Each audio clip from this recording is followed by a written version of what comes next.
Aujourd'hui, c'est en quelque sorte le début de mon grand voyage. Je me lève tôt le matin parce que je vais emporter ma moto dans le coin de l'aéroport de Montréal. Je vais la mettre dans une boîte, l'expédier jusqu'à Bangkok. Ça, c'était ma grosse face en septembre 2019. Puis ce que je viens de vous marmonner, c'est les premiers balbutiements d'un des projets les plus fous de toute ma vie. Mon plan, c'était d'exporter ma moto jusqu'à Bangkok et de rouler avec jusqu'au Pakistan. Fait que j'ai appelé ça le projet Pakistan.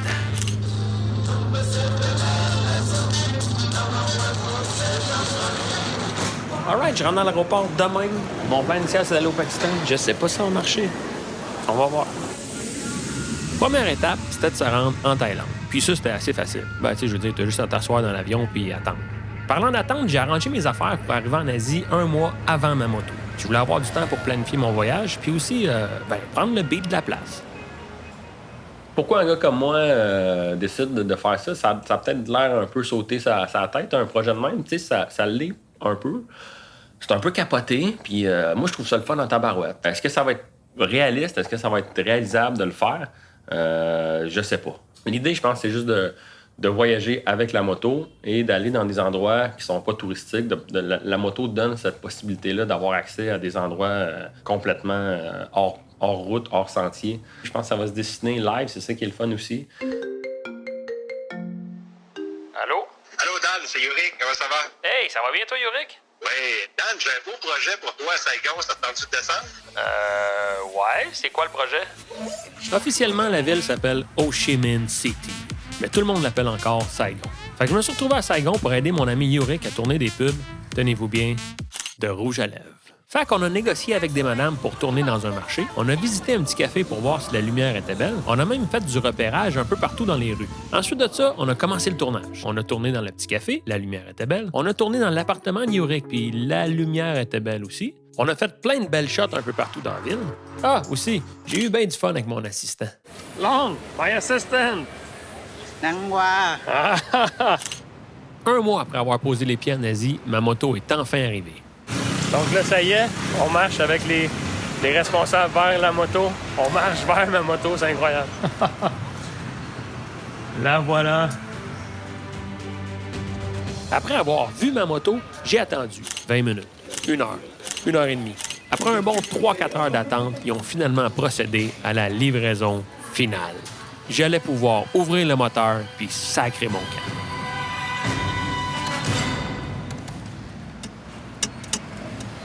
C'était quand même semi-prévisible que la batterie soit morte. You're so kind. Thank you so much. Malheureusement, le problème nécessitait un peu plus que des câbles à booster. Ma batterie, ça fonctionne pas du tout. Présentement, je suis dans une shop de batterie. Tu sais, des fois, faut pas être nerveux, hein? En même temps, je dis ça, mais c'est pas fait. OK, c'est le moment avec mon ami qui m'a aidé. Ouais, c'était un nouvel ami. Le premier, il a été full gentil, mais à un moment donné, il a fallu qu'il parte. Et c'est à ce moment précis que le dieu du voyage s'est manifesté. 5-6 gars de moto-taxi m'ont tout simplement dit « Hey, viens-t'en ici, toi, on va la regarder, ta moto. » Il y en a un de la gang qui semblait se connaître un peu plus que les autres et il a trouvé c'était quoi le problème. Officiellement, le projet Pakistan était lancé.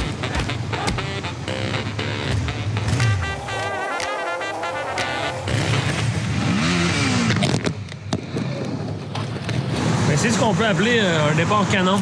Ouais, la valise dans un bumper de char puis la moto à terre. Mais heureusement, il y a peu de dommages.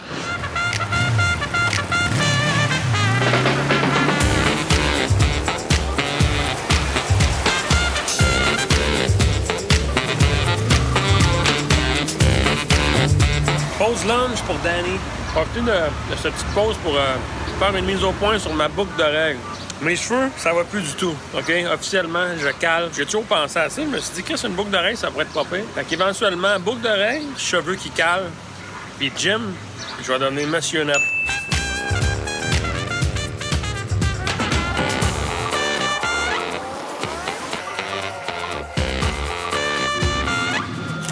Bon, ben la route, c'est bien faite. Je suis officiellement aux douanes thaïlandaises. Encore bien de la paperasse. Ça, c'est juste pour sortir de la Thaïlande. Le rentrer au Laos.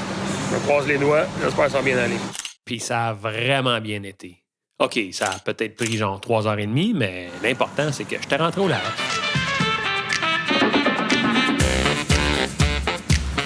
Je me promenais comme ça dans le Vientiane quand Bob a reconnu ma plaque du Québec. That's it, Bobby! Ça, là, c'est une hostie de belle rencontre. À peu près kilomètre 17-18, tu vois la banque BCEL sur la droite. C'est la seule que tu vas rencontrer sur ton chemin. Et tu vas voir la mairie de Nassau-Tong écrit en français sur ta droite. Puis l'affiche Incana Waterfall sur la gauche. Fait que là, c'est cette rue-là que tu t'en vas. Tu restes sur le chemin asphalté toujours. Va pas ailleurs, va pas à gauche, va pas à droite. Reste toujours sur l'asphalte jusqu'au bout du chemin. Dans mon petit village, là. Et puis tu demandes Bobby. Toi, ils vont t'envoyer chez moi. Ça va être 200 mètres sur la gauche avec un petit portail bleu. Fait qu'on t'attend. Je suis en train de préparer des bonnes frites. OK! Je suis arrivé à peu près ici en 98. Je suis revenu d'année en année ici. Puis j'ai l'air en Thaïlande, mais j'aimais pas ça en Thaïlande. C'est trop speedé Gonzalez. Tandis qu'ici, ça me rappelle beaucoup ce que mes parents me parlaient. Quand mes parents viennent de l'île Verte puis de Rimouski, où il n'y avait pas beaucoup de sous, tout le monde était heureux et que... Bon, ben écoute bien, on te changeait 2 cochons pour un cheval. Attends une minute, toi, là. Me semble un cheval, ça vaut bien plus que 2 cochons. Ça peut paraître anodin, mais quand Bob parlait que sa vie au Laos lui rappelait celle de ses parents, on dirait qu'il a fait résonner quelque chose de profond chez moi. Il me semble que la vie, ça devrait être ça, non? Une vie simple et heureuse, tout le temps. Dans les jours qui ont suivi, je me suis enfoncé dans le Laos. J'ai vraiment été frappé par la beauté du pays. C'est beau, c'est smooth, puis c'est un pays qui a vraiment une vibe vraiment spéciale. Il y a quelques jours, j'étais devant le même fleuve, le Mekong, mais à Vientiane. Là, je suis devant le Mekong à Luang Prabang et je suis ému. Je vis quelque chose. Je suis fucking sérieux. Et j'ai fait cette réflexion-là quand j'étais en moto. J'ai réalisé que l'eau qu'il y a sur la planète est interconnectée. Nous, exemple, au Québec, toutes les rivières finissent un moment donné ou un autre dans le fleuve. Le fleuve est relié avec le golfe du Saint-Laurent. Le golfe du Saint-Laurent, c'est l'océan. Fait qu'ici, le Mekong, cette rivière mythique, est un peu, en quelque sorte, relié avec la rivière derrière chez nous, à Saint-Côme, la rivière de l'Assomption. Puis ça me touche. Ça me fait de quoi? Coca. C'est bon, c'est un genre de petit gruau. Très, très bon.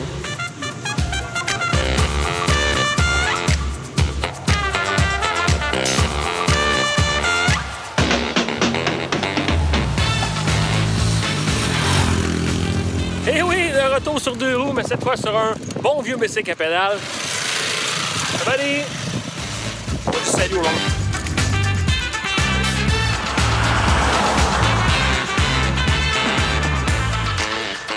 À partir du Laos, je pensais que j'allais pouvoir traverser au Myanmar, mais finalement, ça n'a pas été possible. Il a fallu que je revienne en Thaïlande et que je fasse un petit détour inattendu vers le sud. Ça m'a quand même permis de passer par la région du nord-ouest de la Thaïlande, qui est une région, ma foi, pas piquée des verres.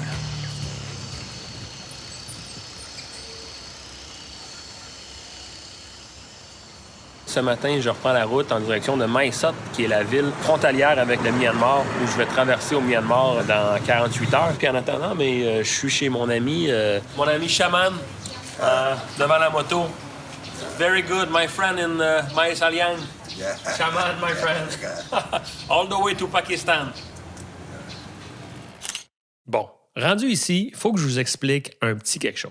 Pour rentrer au Myanmar avec des véhicules étrangers, ça prend un guide et ça prend une autorisation spéciale du gouvernement. Puis je suis embarqué dans un groupe qui traverse le Myanmar. Il y a un couple d'Allemands. You went from the Australia all the way to here. It's pretty impressive. Thanks, man. Thanks. Et eux autres, leur but, c'est de retourner en Allemagne.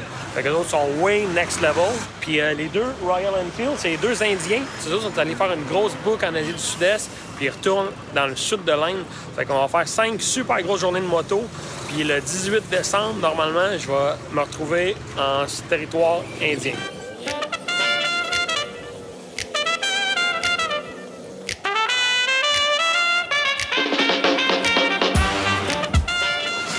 Je m'attendais à être dans un groupe, finalement. C'est juste comme... Unofficially, il y a un guide.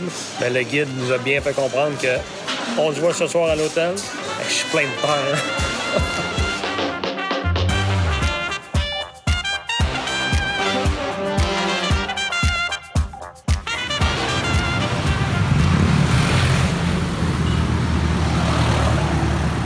Aujourd'hui, c'est vraiment une journée tough pour moi. Je me force pour documenter ça.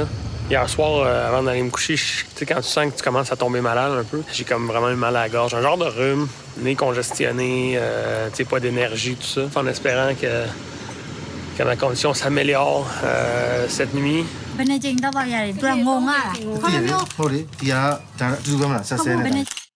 je te dirais bien ça?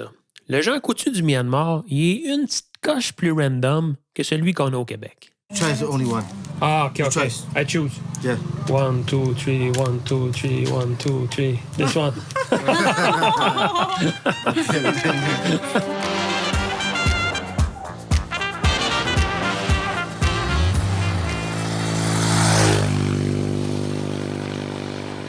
Je viens de pogner la fin de la récréation, la cour d'école avec l'école du Myanmar dans le fin fond du Myanmar. C'est perdu ici, là. C'est assez impressionnant.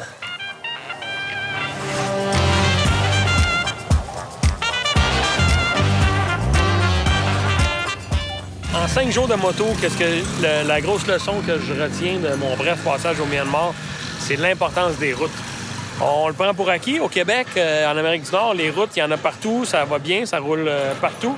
Mais de l'avoir vécu ici, les routes, c'est ça qui relie les gens.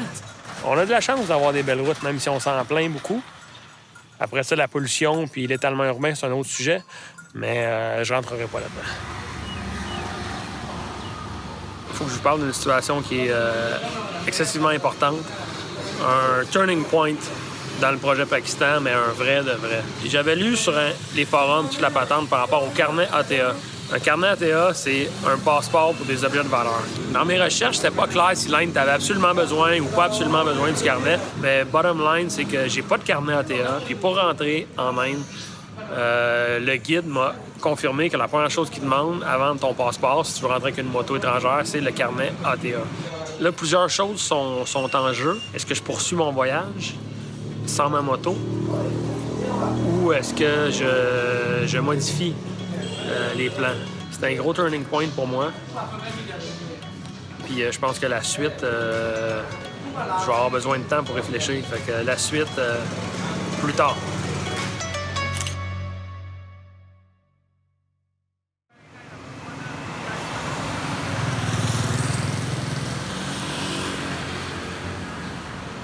Par où commencer?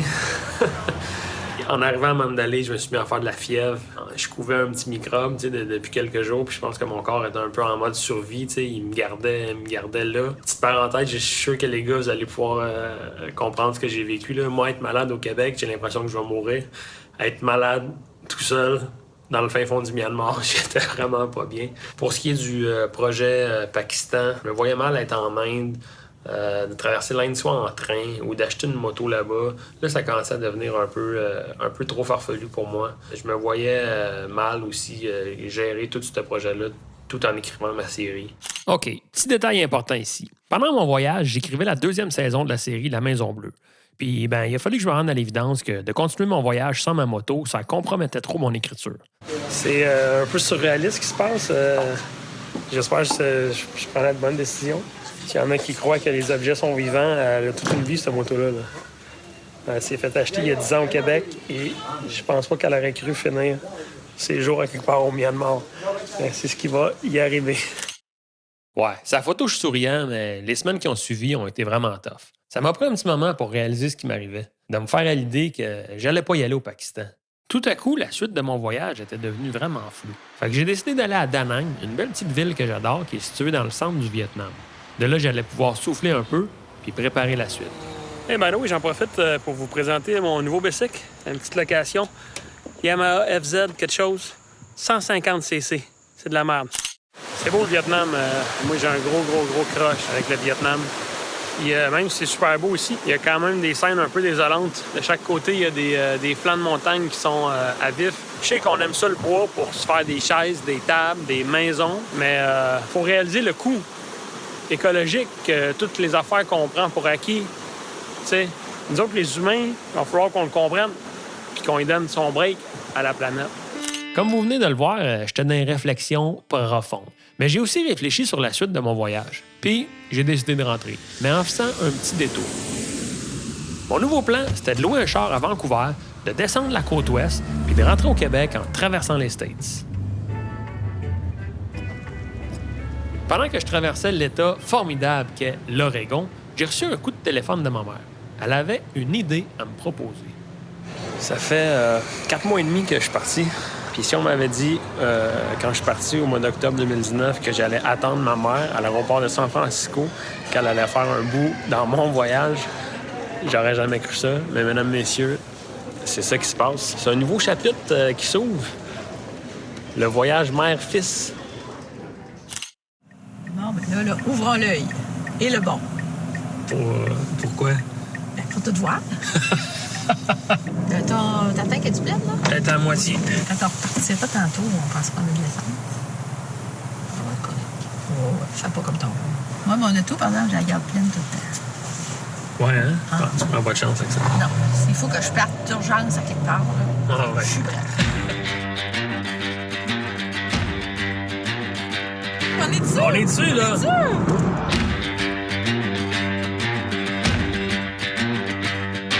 Dur de croire qu'on est en Californie, mesdames, messieurs. South Lake Tahoe. Le lac Tahoe, c'est un lac qui est frontalier avec le Nevada. Donc, on est vraiment dans les montagnes de la Californie. Honnêtement, c'est hallucinant.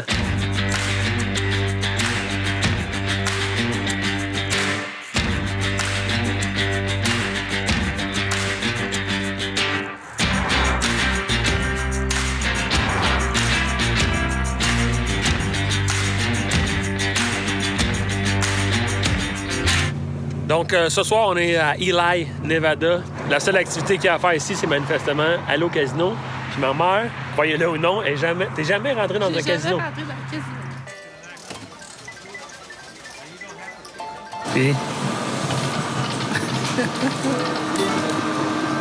Puis comment t'as trouvé ça? J'ai dégueulasse.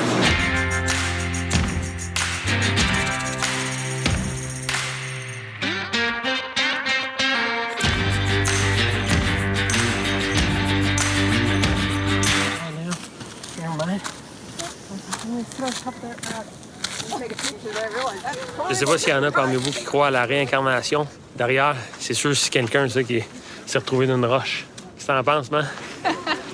S'il s'est retrouvé dans une roche, il est là pour un maudit bout. Mais là, je me permets de faire une petite réflexion sur la vie en général. Hein, c'est un peu un choc hein, d'être à plein d'endroits sur la planète en même temps comme ça. Puis, mais de voir ça, on dirait que ça remet en perspective la société dans laquelle on vit présentement. On respecte pas la nature. On la respecte pas, la nature. Puis la nature est plus grosse que nous. Puis elle va toujours finir par avoir le dessus, de toute façon. T'sais. Il faut qu'on se reconnecte, je pense, avec la nature. C'était ma réflexion de la journée.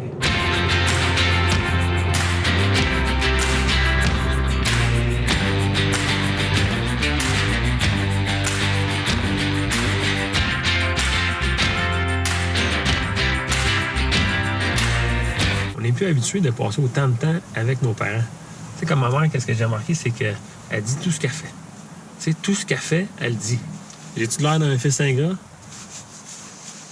Non. J'apprécie très bien les moments privilégiés qu'on passe avec ma mère. Bon, OK. On sait en départ. On est reparti. Hey, une belle place bien organisée. Ah ouais, hein? Hey. Ah bon. Arrête donc, là. Non.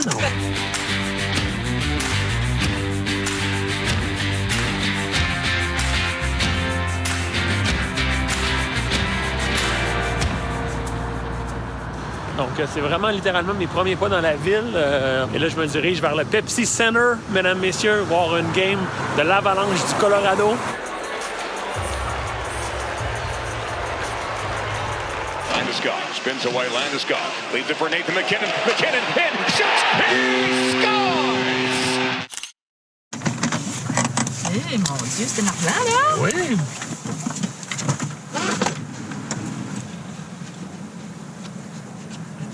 Bon, ben, fin du chapitre de la traversée avec ma mère. Ouais, privilégié quand même de passer une semaine comme ça. Mais là, s'ouvre le chapitre suivant de mon épopée, le Midwest.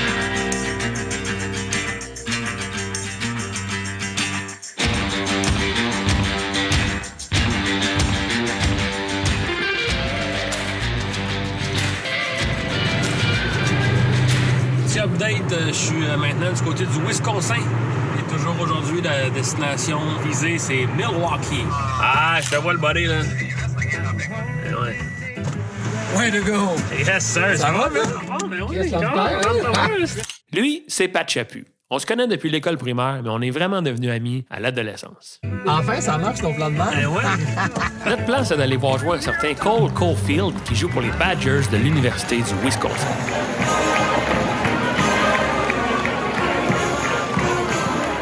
C'est dur à expliquer, mais Pat et moi, on a un genre de talent pour trouver le party.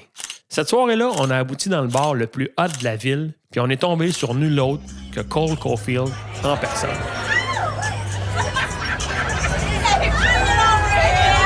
Là, il y a une espèce de magie qui s'est opérée.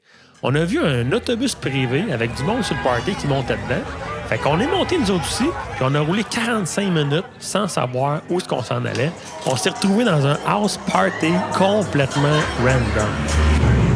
Fait qu'hier, grosse soirée. C'est le contraste avec ma mère, pareil. Hein? Bernier, good look for Dylan Dubé. Wings win the draw, get it ahead. Larkin onto it, cuts around Stone, scores!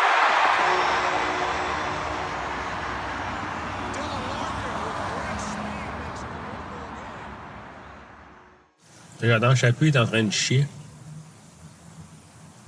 D'après moi, il est en train de faire un gros travail parce que c'est long.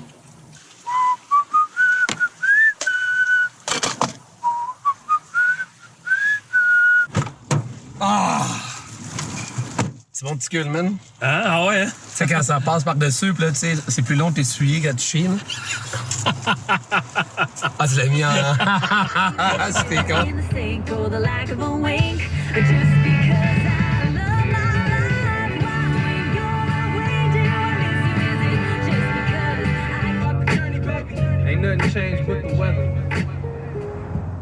C'est pas mal comme ça que les derniers milles de mon voyage se sont passés. 5 mois d'aventures inoubliables, de belles rencontres, de nouvelles amitiés, un voyage que je suis pas prêt d'oublier. Puis côté timing, faut que je précise que mon retour est quand même arrivé à un très bon moment. On va pas super bien la pancarte à cause des camions, mais officiellement, welcome back to Québec. 2 semaines après mon retour, il y a eu un événement qui nous a tous frappés de plein fouet.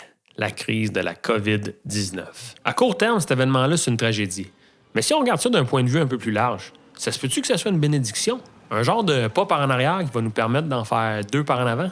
Puis si c'est Bob qui avait raison, quand il me disait au fin fond du Laos que sa vie lui rappelait un peu celle de ses grands-parents, une vie simple, mais une vie où tout le monde est tissé serré, puis où tout le monde est heureux.